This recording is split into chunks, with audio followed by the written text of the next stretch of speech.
Hai Tribuners, jumpa lagi bersama saya Desi Triana, jurnalis Tribun Timur dalam Tribun Hot Topic.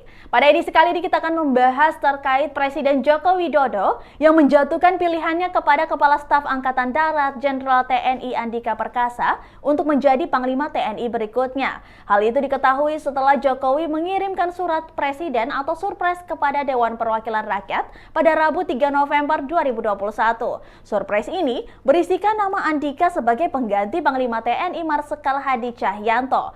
Surprise ini juga dikirimkan melalui Menteri Sekretaris Negara Pratikno yang diterima langsung Ketua Dewan Perwakilan Rakyat Puan Maharani.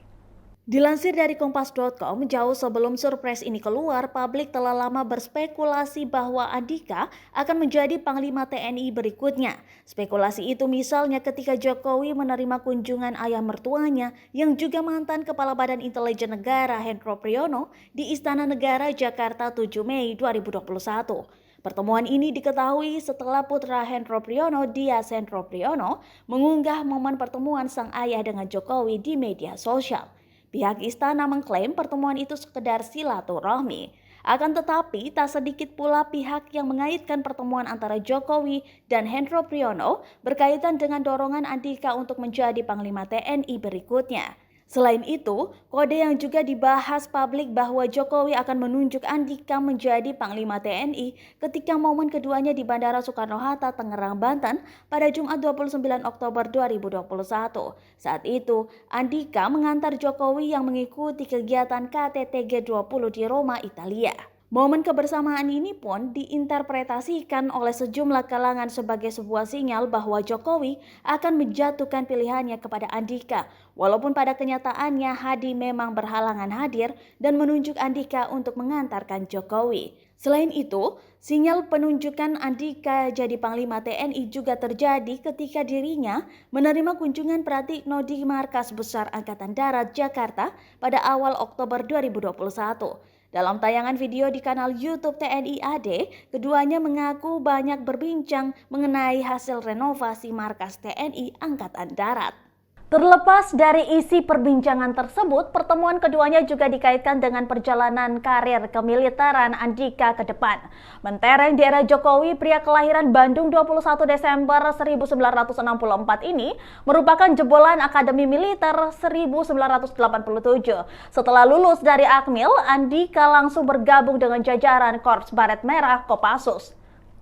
Karirnya dimulai sebagai komandan peleton hingga berangsur-angsur naik menjadi Dansubtin 2 Detasemen 81 Kopassus pada tahun 1991, lalu menjadi Den 81 Kopassus 1995, dan Den 621 Yon 52 Grup 2 Kopassus 1997, Pama Kopassus 1998, dan Pamen Kopassus 1998. Menurut Mensesnek pada 2002, Andika diangkat menjadi Danyun 32 Grup 3 Sandi Yuda Kopassus. Kembali bertugas dalam waktu singkat, ia kemudian dimutasi menjadi Kepala Seksi Korem 051 WKT Dam Jaya.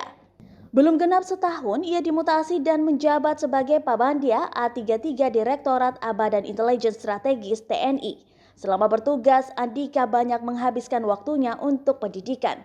Dalam kurun waktu 2003 hingga 2011, lulusan S1 Sarjana Ekonomi Dalam Negeri itu berada di Washington DC, Amerika Serikat untuk memperoleh pendidikan militer. Karir Andika makin moncer sejak Jokowi dan Yusuf Kala resmi dilantik menjadi presiden dan wakil presiden.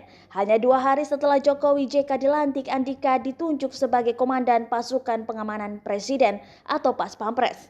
Pangkatnya naik menjadi Mayor Jenderal. 2 tahun yang mengawal Presiden Jokowi, pada tahun 2016 Andika diangkat sebagai Panglima Komando Daerah Militer yang ke-12 Tanjung Pura. Jabatan itu ia emban selama lebih kurang 2 tahun. Pada tahun 2018 dia diangkat sebagai Komando Pembina Doktrin Pendidikan dan Latihan Angkatan Darat. Pangkatnya dinaikkan menjadi Letnan Jenderal. Tak menunggu waktu lama, Andika kemudian dipercaya menjabat sebagai Panglima Komando Strategis Angkatan Darat. Ia menggantikan Letjen Edi Rahmayadi yang mundur untuk maju pada pemilihan Gubernur Sumatera Utara. Berikutnya, menantu mantan Kepala BIN Hendro Priyono ini dilantik Jokowi sebagai sebagai KSAD. Ia dilantik lewat keputusan Presiden nomor 97/TNI tahun 2018 tentang pemberhentian dan pengangkatan KSAD yang ditetapkan pada 22 November 2018.